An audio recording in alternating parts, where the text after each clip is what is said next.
Comment utiliser deux cartes son différentes en même temps sur un Mac? Je vous donne un exemple. Si vous utilisez, dans mon exemple, je prends l'Apogee Duet avec 2 entrées de sortie et j'utilise également l'Apollo, la carte UAD, avec 8 entrées, 8 sorties analogiques, donc 4 préamplis micro. Donc pourquoi additionner 2 cartes son? Eh bien tout simplement, imaginez que vous avez besoin de 6 micros et que vous avez que 4 préamplis micro sur la carte UAD. Donc la solution, c'est soit d'acheter 2 préamplis supplémentaires pour les brancher sur les entrées analogiques qu'il y a en plus sur les entrées 5, 6, 7, 8, soit de rajouter une carte son et d'utiliser les préamplis micro de la deuxième carte son.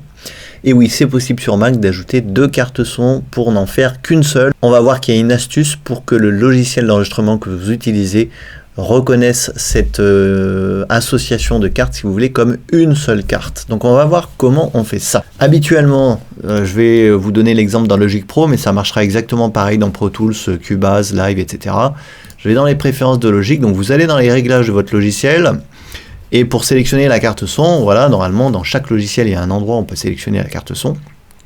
Ici j'ai l'Apollo, et on voit bien aussi qu'il y a la Duet. Donc soit je passe sur la Duet, soit je passe sur la carte Apollo, mais je ne peux pas utiliser comme ça les deux en même temps pour pouvoir additionner les entrées et les sorties de chaque carte.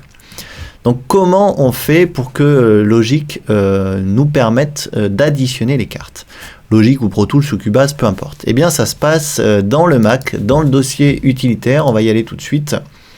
Voilà, vous allez dans votre dossier utilitaire, dans votre dossier application, je vais le trouver, le voilà, et vous allez lancer ce petit programme qui s'appelle Configuration Audio et MIDI.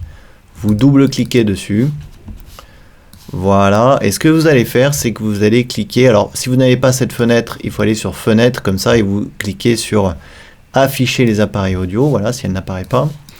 Vous cliquez ici sur Plus, et on va créer un périphérique agrégé.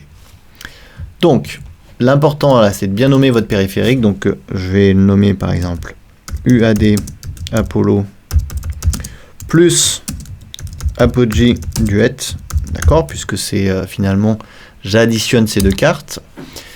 Et là, vous voyez, c'est super simple. Eh bien, il suffit de cocher ce qui m'intéresse. Donc là, je vois bien que j'ai la Duet, donc je vais la cocher. Et ce qui m'intéresse, c'est de l'additionner à la carte Universal Audio qui est là. Donc ici, vous pouvez définir déjà la fréquence d'échantillonnage qui vous intéresse pour votre projet. Et vous pouvez définir ici l'horloge source, c'est-à-dire l'horloge qui va être maître par rapport à l'autre qui sera esclave. Donc voilà, à vous de voir quelle est la meilleure horloge que vous avez entre les deux cartes. Une fois que vous avez fait tous ces réglages, vous pouvez fermer ceci. Et vous voyez que directement Logic me propose cette nouvelle carte, donc je vais cliquer sur Utiliser. Si le logiciel ne vous propose pas cette nouvelle carte, vous allez dans les préférences de votre logiciel et vous allez cliquer ici, voilà, voilà, la carte va apparaître en fait. Donc là, maintenant mes deux cartes sont bien reconnues comme une seule carte, j'ai agrégé les deux cartes en même temps. Et ça, c'est vraiment quand même une fonction super géniale qu'on a sur les Mac. Et à ma connaissance, on ne peut pas du tout faire ça sur un PC, à moins peut-être d'avoir un logiciel additionnel, mais je ne pense pas que ce soit possible. Donc c'est un des avantages de travailler sur Mac. Vous pouvez comme ça additionner plusieurs cartes son en même temps. Donc évidemment, après, vos entrées vont s'additionner. Une fois que vous avez sélectionné cette carte dans Logic, je vais sur l'entrée dans mon inspecteur et vous voyez que eh bien, j'ai toutes mes entrées qui ont été additionnées les unes avec les autres.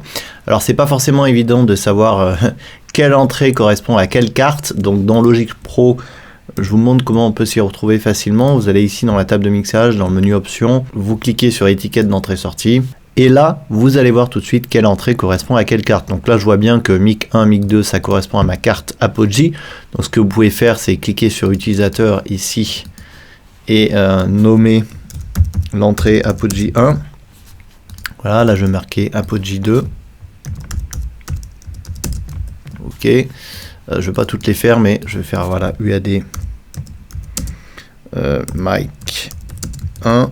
Etc., etc. Vous nommez tout, vous fermez, vous retournez dans votre inspecteur et là c'est beaucoup plus clair, beaucoup plus facile. Voilà, là j'ai mes deux entrées Apogee et là ensuite j'ai toutes mes entrées de la carte UAD. C'est un petit peu long à faire, mais une fois que c'est fait, vous n'aurez plus à le faire et c'est vraiment génial. Notamment quand vous voulez faire des enregistrements live, vous n'avez pas assez d'entrées micro. Vous demandez à un pote de vous prêter une carte son, vous l'additionnez à la vôtre et vous doublez, voire vous triplez les entrées qui seront disponibles pour faire votre enregistrement. C'est quand même pas mal du tout.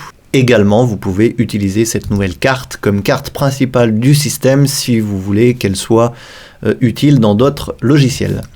Voilà, j'espère avoir été clair pour ces périphériques agrégés sur Mac. Comme d'habitude, si vous avez des questions sur le sujet, c'est juste en dessous de la vidéo sur le blog. Pour vous abonner, c'est en bas à gauche de la vidéo. En haut à gauche, vous pouvez télécharger mon ebook et vous inscrire à la section Utips audio du blog. Et moi, je vous dis à demain pour la prochaine.